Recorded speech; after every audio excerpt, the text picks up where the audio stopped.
इस वक्त देश बहुत गंभीर संकट से गुजर रहा है। पूरे देश में एलपीजी गैस जिसे हम बोलते हैं, जो घरों में खाना बनाने के भी काम आती है, रेस्टोरेंट में, इंडस्ट्री में, तरह तरह से लोग इसका इस्तेमाल करते हैं एलपीजी सिलेंडर का, गैस का। इसकी देश में भारी किल्लत हो गई है और उसका कारण है कि पूरे देश में जितनी डेली प्रोडक्शन होती है उसकी 50% प्रोडक्शन कम हो रही है, 50% प्रोडक्शन कम हो रही है। ये कैसे, मैं आपको थोड़ा समझाता हूँ।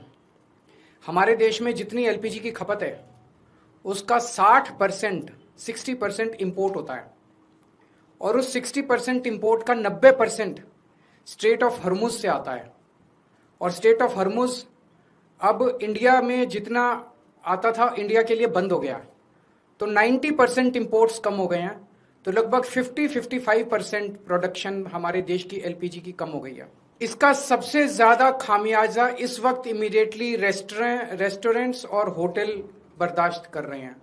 सरकार ने आदेश जारी किया है कि रेस्टोरेंट और होटल्स को एलपीजी गैस मुहैया नहीं कराई जाएगी।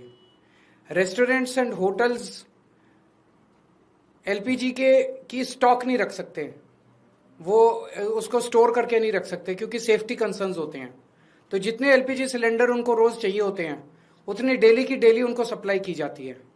तो अब एकदम से अगर एलपीजी बंद हो गई तो उनके पास तो 2 दिन का भी स्टॉक नहीं है, 1 दिन का भी स्टॉक नहीं है।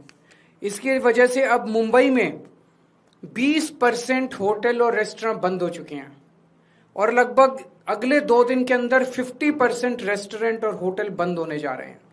तमिलनाडु में लगभग 10,000 होटल और रेस्टोरेंट्स बंद होने की कगार पे हैं। पंजाब और दिल्ली एनसीआर में हजारों होटल और रेस्टोरेंट्स आने वाले कुछ दिनों के अंदर बंद होने जा रहे हैं। और ये पीक वेडिंग सीजन है, शादियों का सीजन है। तो मुझे लगता है अगर ये जारी रहा तो बहुत सारे लोगों को शादियां पोस्टपोन करनी पड़ेंगी। और इसी तरह की कहानियां बेंगलोर, हैदराबाद, पश्चिम बंगाल, छत्तीसगढ़, हरियाणा, बिहार, सब जगह से आ रही हैं। मोरबी जो गुजरात में है, जिसको कि टाइल इंडस्ट्री का एक तरह से कैपिटल माना गया है, वहां पे 650 इंडस्ट्रीज हैं। उनमें से 170 इंडस्ट्री बंद हो चुकी है और 1 लाख लोग बेरोजगार हो चुके हैं।